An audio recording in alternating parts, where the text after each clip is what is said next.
본인이 애처럼 구는 거에 또 다른 이유는 이런 거예요. 우리는 부모를 통해서 사회에 대한 인식을 가져요. 근데 본인이 경험한 어른들은 아버지처럼 무책임하고 술 마시고 주정 부리고 괴롭히는 사람이었겠죠. 그리고 두 번째로 경험한 시아버지죠. 예. 근데 시아버지 역시도 더 했어요. 더 했어요. 네. 시아버지 노다지 술 먹고 들어오시면은 잠 못 자게 울컥하는데 내가 그 상황에서 왜 일을 하는데? 날짜도 정확히 기억나요. 10월 5일? 갑자기 아버님이 욱혀가지고 그때 기억 막 지금 밟더라고요. 근데 집에 가니까 몽이 들어가 있더라고요. 보라색 몽이 들어가 있고 그래가지고.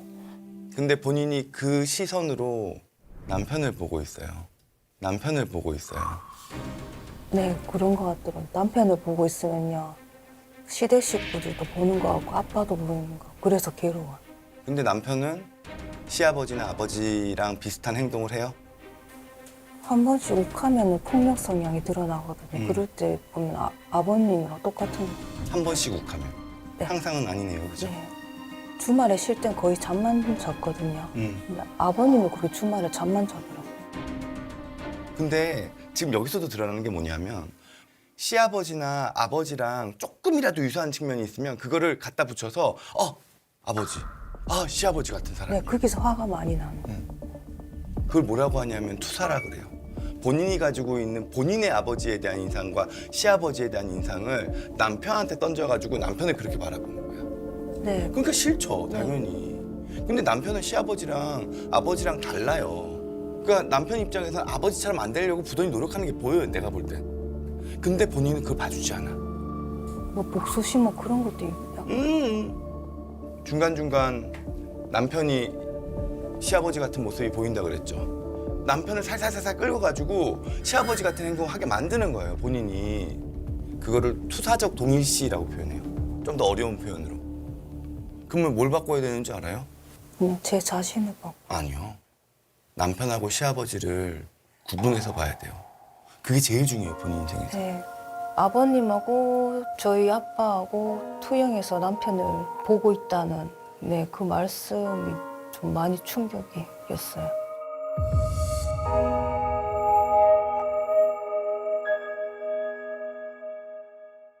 아내가 집 밖에 나가는 거를 너무 두려워해서. 네, 어릴 때는 맨날 전날 집에 밖에 나갔는데 예.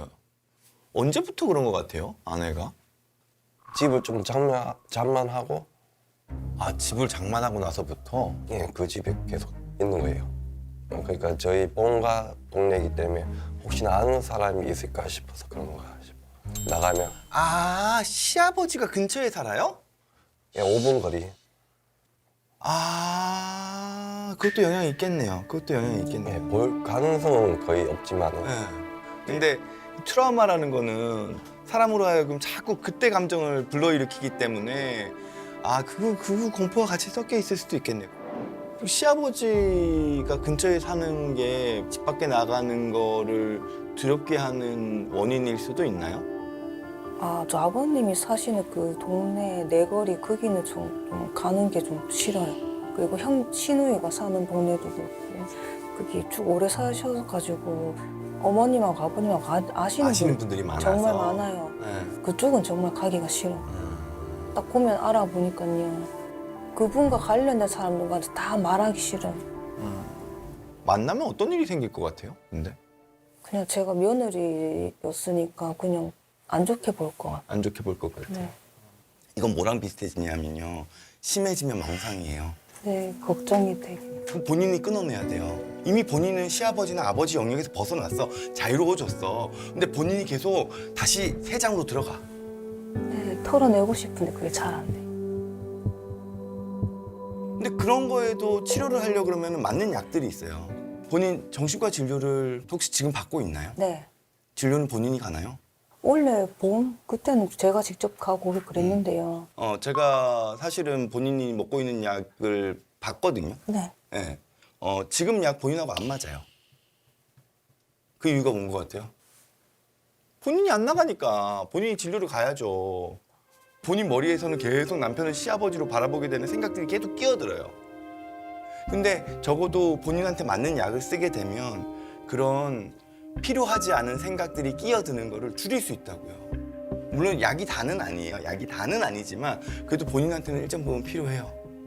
저에게 맞는 약을 찾아보려고요. 직접 정신의학과 약 다 공부를 했었거든요.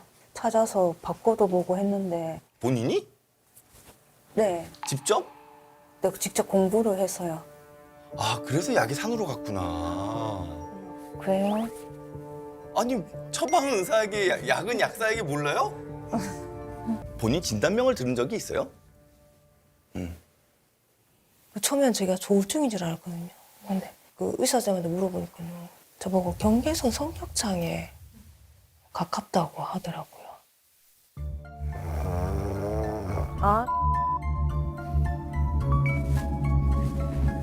아 진짜 좀. 재밌. 찾아봤어요? 경계성 성격장애? 네. 어떻든가요? 본인하고 맞는 것 같아요? 그 내용이? 변덕 심하고 극과 극이고 뭐 반 이상은 맞는 것 같기도 하고 뭐 그런 것 같아요. 모르겠어요. 저는 경계성 성격장애라는 진단을 그렇게 좋아하진 않아요. 네. 근데 경계성 성격장애라고 진단을 내릴 만큼 증상이 아주 도드라지지는 않는 것 같아요. 왜냐면 성격장애는 일반적인 다른 환경에서도 그 증상이 계속 반복돼야 돼요. 아, 그렇고. 근데 지금 나랑 이야기할 때는 본인 전혀 증상이 느껴지지 않거든요. 본인은 누구랑 있을 때만 그러냐 하면은 남편과 관련된 일에만 그래요. 네, 그러면 경계성 성격장애라는 것도 뭐 그런 성향이 있는 것 같기는 해요. 네. 근데 장애라고 할 정도로 그 증상이 아주 저명하지는 않아요. 아, 다행이다. 일단 다행이다 싶었고요. 제가 경계성 성격장애면 어떡하지? 걱정을 했었는데 그게 아니라고 하니까 마음이 편안했고요. 내가 너무 내 자신을 좀 심각하게 생각하고 있었구나. 그런 느낌을 받았습니다. 네, 거기 물론 정신과적인 치료도 좀 필요하긴 해요. 약도 조금 바꿔야 될 것 같긴 하거든요. 맞춰 나가야 되는데 지금 남편이랑 시아버지를 동일시하지만 않아도 그런 행동은 상당 부분 줄어들 거예요. 아, 네. 근데 본인도 아버지에 대한 트라우마가 꽤 클 것 같아서요. 예, 엄청 커요. 그러면 한편으로는 본인이 아버지처럼 안 되려고 노력하는 것도 있어요? 예, 아버지처럼 그냥 애들한테 막 안 대하고 친구처럼 좀 대하기도 하고 일부러. 아이들이 아빠 편 안 들고 엄마 편 들잖아요. 그럼 엄마하고 아빠하고 누가 나쁜지. 맞죠, 엄마지. 근데 제가 느끼기에 둘째가 엄마 편을 든 가장 큰 이유는 아빠가 너무 바빠요. 근데 일을 왜 이렇게 열심히 해요? 혼자서 버는 게 좀 부족해가지고. 돈을 더 벌기 위해서. 네, 맞아요. 그럼 그것도 이제 가족을 위해서 본인이 희생하는 거네요. 네. 희생하는 모습이나 그렇게 가족을 위해서 노력하는 거를 가족들이 좀 알아주면 좋을 텐데. 아휴, 그런 건 좀 짠하네요. 약간 눈물이 글썽글썽해졌는데. 그 본인이 보면은 검사 아까 전에 한 거에서 인정 욕구가 거의 없어요. 노력은 열심히 하는데 그 이유가 누군가한테 인정받기 위해서가 아니더라고요. 근데 그 이유는 내가 인정받는 걸 포기한 것 같아요.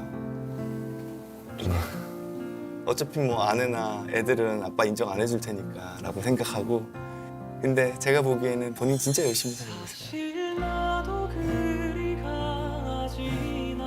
근데 아마 스스로가 원했던 건 그 누군가가 본인한테 되게 열심히 살았어요 라고 인정해 주는 거를 그래도 속마음으로는 기다렸겠죠.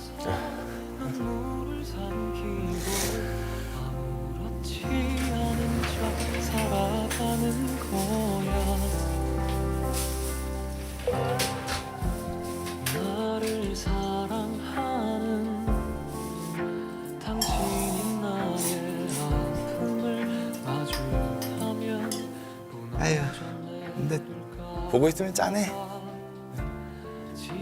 근데 아마 본인이 그렇게 열심히 일하는 이유가 물론 돈을 벌기 위한 것도 있겠지만 네. 한편으로는 아내한테도 도망치는 것 같기도 하고.